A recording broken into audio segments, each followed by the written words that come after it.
Happy holidays from 1130 The Tiger. Here's your LSU sports update and your bowl preview for the Buffalo Wild Wings Citrus Bowl with LSU going up against the Heisman Trophy winner Lamar Jackson and the Louisville Cardinals. Now live from the 1130 studios, it's Dylan Marsh.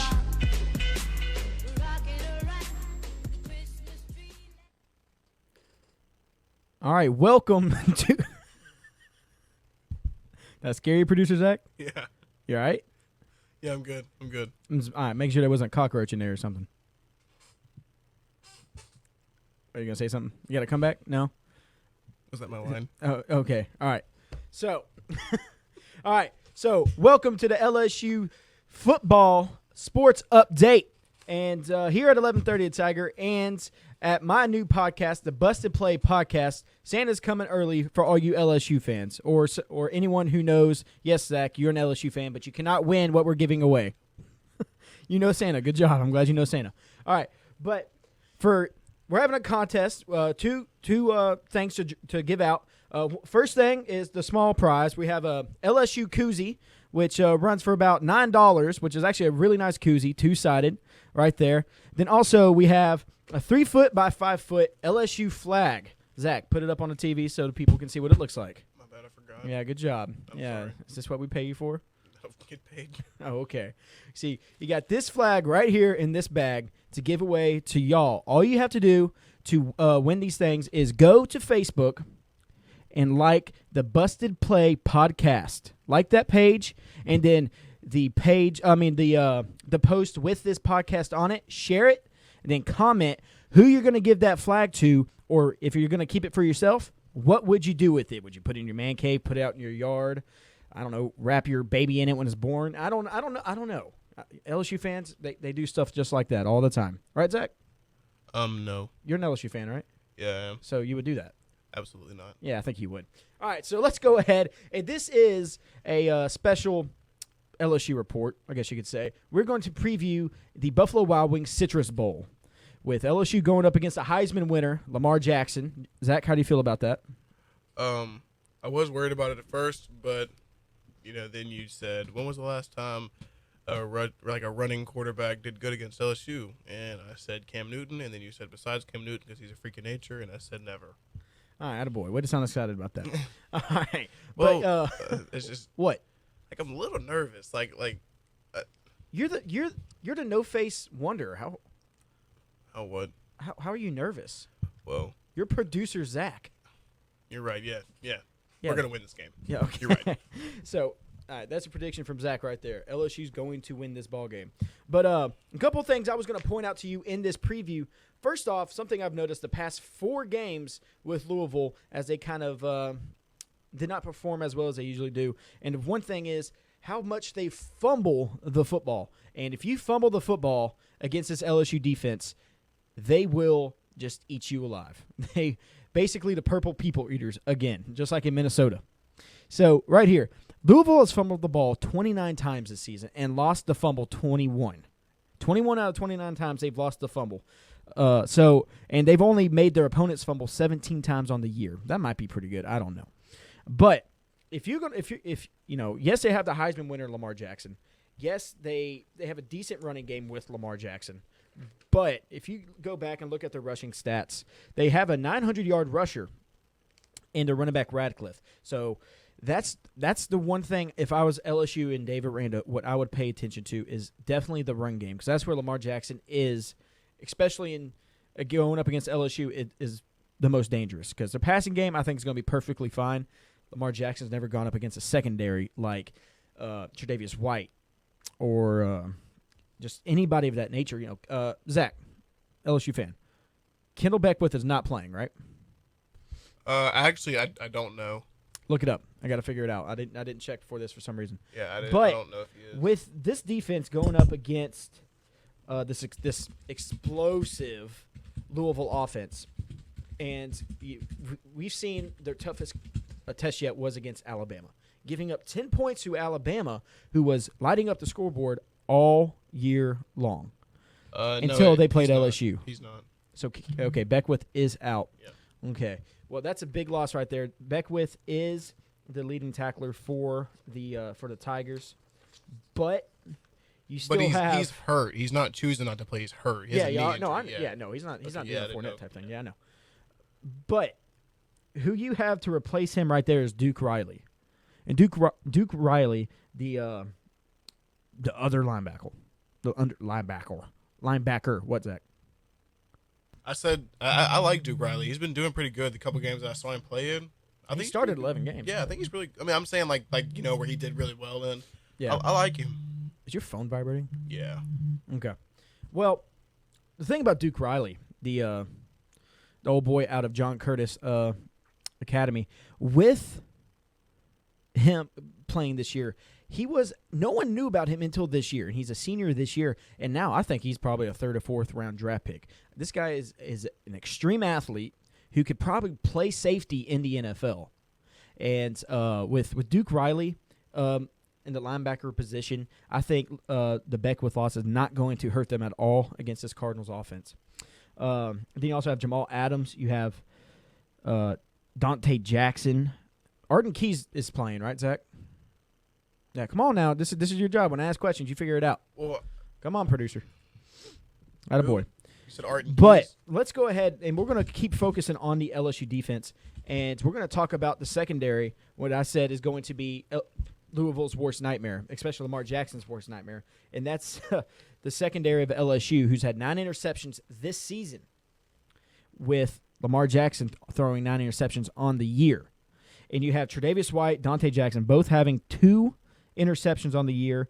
Then Ricky Jefferson, Dwayne Thomas, Donnie Alexander, Duke Riley, Jamal Adams, and some more all have an interception. So when you put pressure on Lamar Jackson, you contain him in the pocket. This guy is prone to make mistakes. We saw that against Kentucky, where Mark Stoops put a lot of pressure on Lamar Jackson and forced him to make mistakes, forced him to take off and run. And I think the fumble that sealed the deal for Kentucky to win, they brought both linebackers out on the outside, contained him in the pocket, and forced him to run through the tackles to try to scramble around, and they stripped the ball from him there. So if you force him into some pressure, he is prone to make some mistakes. And yes, he won a Heisman, deservingly so, but I'm not the SEC biased. Zach, okay, you looked at me like he didn't deserve it? Come on. He deserved. Okay, he deserved it. I don't know. I'm just not a Lamar Jackson fanatic. What does mean? I do not like him at all, but I think he deserved a Heisman.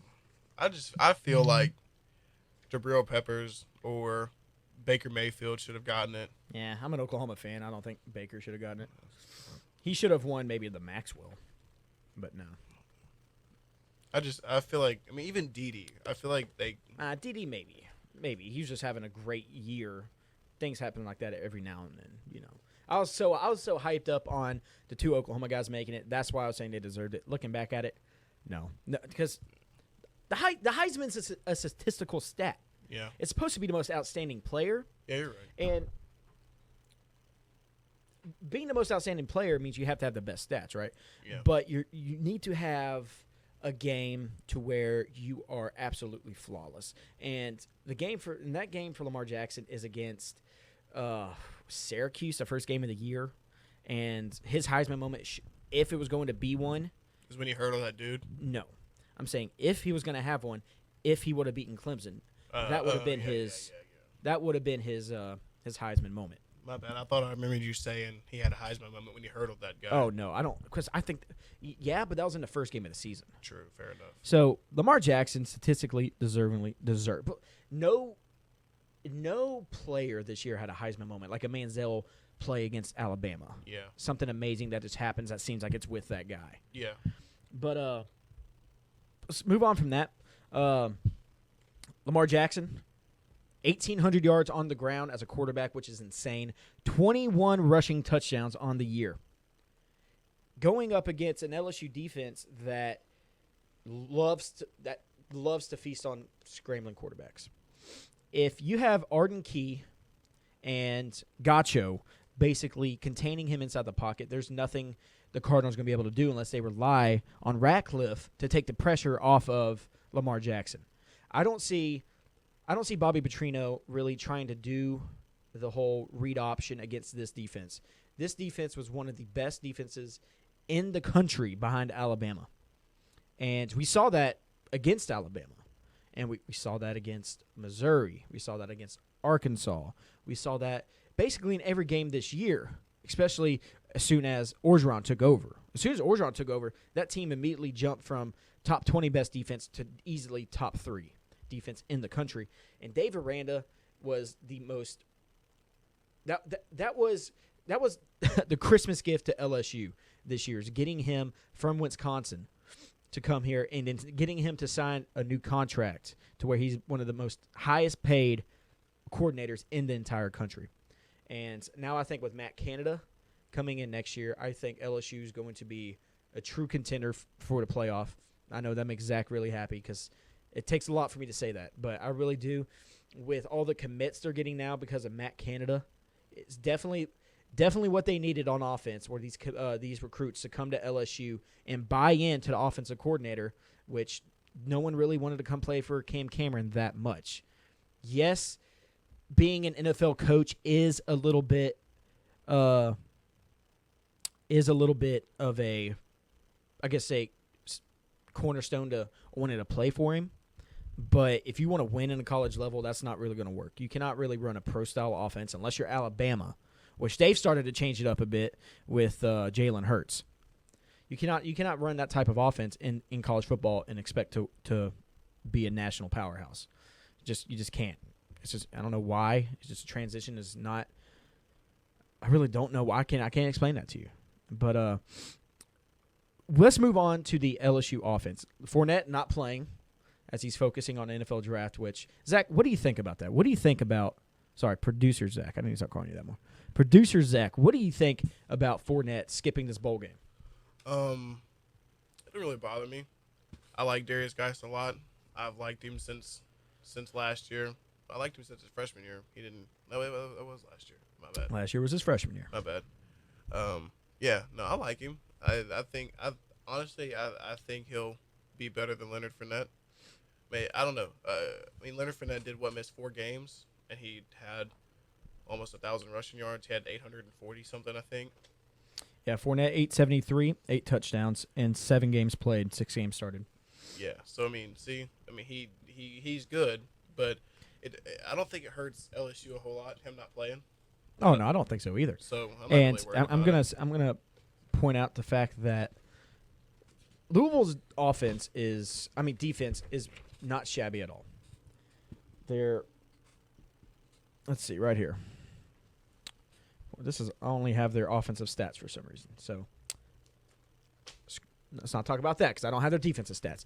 But what I'm going to say is when I watched Louisville play Clemson and when I watched them play Kentucky, the 2 games I watched the whole game of, I did notice one thing, that they have trouble containing an entire offense. When they played Florida State was relying on the read option and Dalvin Cook to get them the most yards. And they shut that down. Because DeAndre Francois has then, just got done with the game against Ole Miss to where he threw the ball very well. But he started off the game against Louisville not throwing the ball really well at all. And Jimbo Fisher, I think that took trust out of DeAndre Francois and put the trust in Francois's legs and Dalvin Cook. And when they kept doing that, Louisville just started dominating that football game, and their offense was just clicking.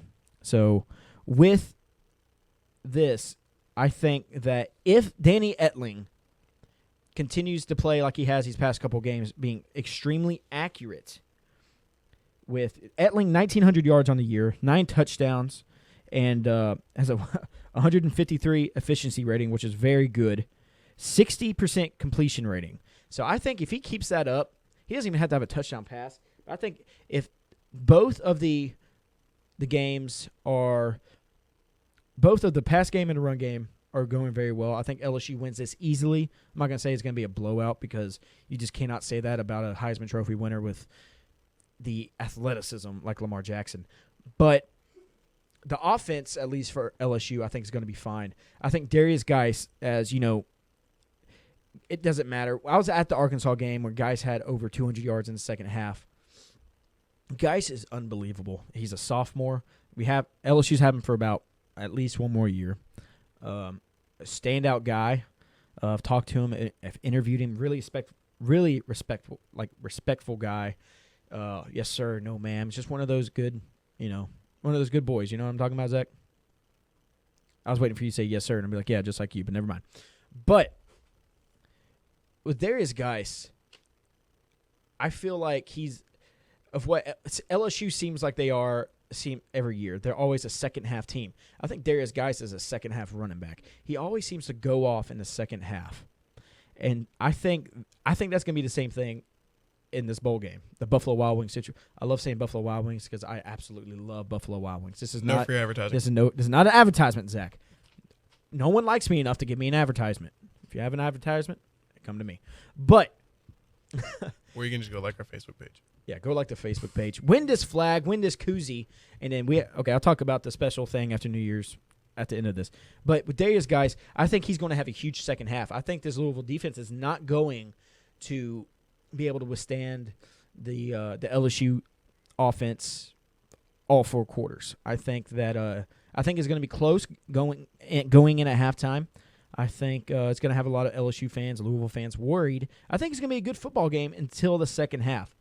I think that Geis is finally going to just press the pedal down and go full throttle. I think he's going to have a huge game. I might just because it's bowl season, and every year seems like, or a bunch of times in a bowl season, there seems to be huge rushing games as a team or individually. So I say Geis has over 200 yards and at least 3 touchdowns. I'm predicting that right now. Zach, write it down. I wasn't listening. You're fired. Turn your microphone off and get out. Write it down first, though. Write it down first. Oh, you're going to tell me what you said again. I said write down, Geis, 200 yards, over 200 yards and 3 touchdowns in this bowl game. But I think got a pin. I just looked at the stats and I saw Leonard Fournette. Is that how you pronounce his name? It's Leonard Fournette. Do you think he's going to be the next Fournette? You have a pin. Forget it, Zach. Just forget it. Do you think Leonard Fournette is going to be the next Leonard? No. I've heard that I heard he's good, but we haven't really seen a whole. I think he's ran it maybe once or twice. 5 times. Okay, yeah. Well, I heard that he's not as good as Leonard. I don't think he's going to be. Thanks, producer. All right. So I don't think he's going to be as good. You're fired. Get out of here. I don't think he's going to be as good as Leonard. No. Okay. Well, that's going to be really hard to get. Really hard to beat. But just overall, I think LSU is going to outlast Louisville. Louisville seems to have that flash to them, kind of like A&M back when Manziel played. And I think that's all due to the Heisman winner having a player like Lamar Jackson on their team. But he makes the whole team look good. And when he can put up that many points on a team, the defense doesn't have to worry about much. They can just play their game and not worry about making mistakes. That's not the case against LSU because you have Darius Geis.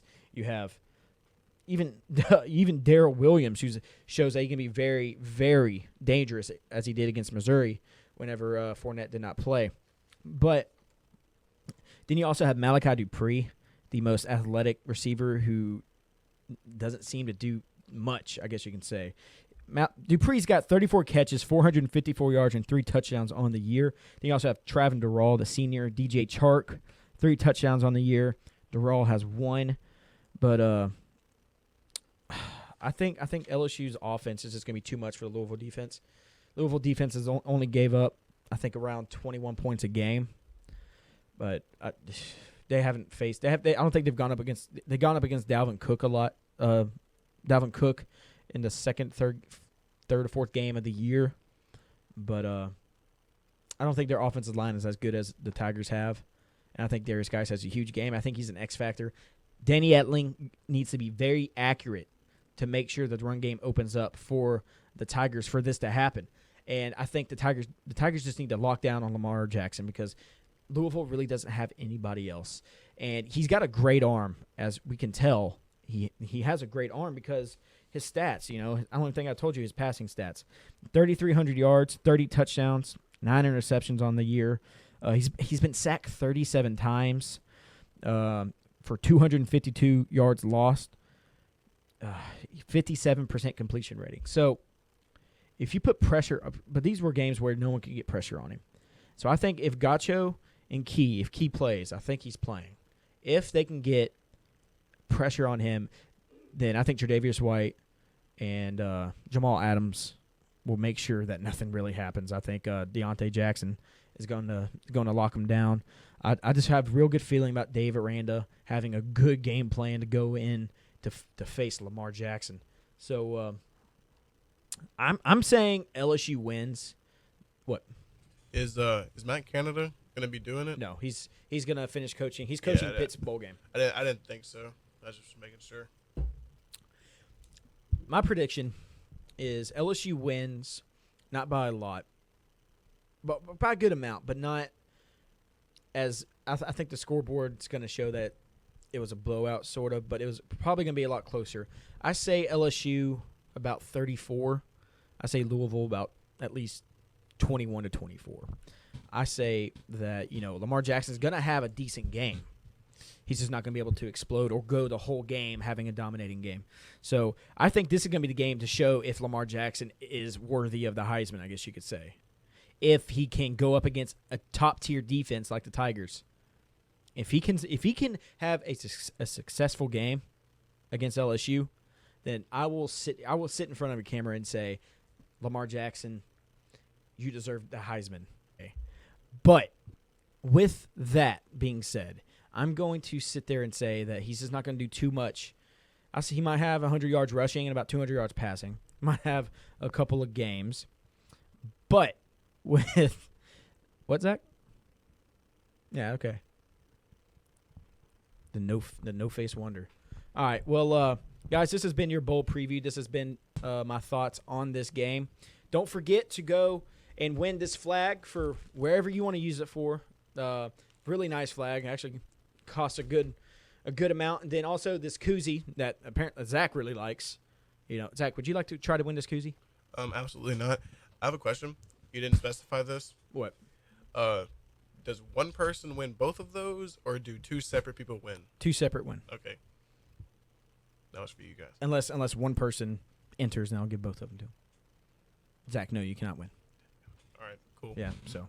All right, guys, don't forget to like us on Facebook, 1130 The Tiger. Go like the Busted Play podcast to try to win this flag and the koozie. You need to like that page and share the post with this podcast in it, and then comment who you're going to give it to or what you're going to use it for. I'm not saying that's really going to make a decision on who gets the prize. I don't know how he's going to pick it. But anyway, as always, Zach, thank you for doing everything. What? Huh? Oh, you want Twitter followers? Zach wants Twitter followers. His Twitter is, Zach, say it. I don't want Twitter followers. Y'all go follow our podcast page. It's Sports Swampy is the @ and Swampy Sports is just the page. @Sports Swampy. Yeah. Any underscore? I can't remember. No, it's just @Sports Swampy. Okay, @Sports Swampy. Follow us on Twitter there. That's we got stupid tweets is coming in every day about the stuff going in, happening in the sports world. But as always, Zach, thank you for doing this, and as everyone watching, God bless. I missed. Probably because you suck. I know.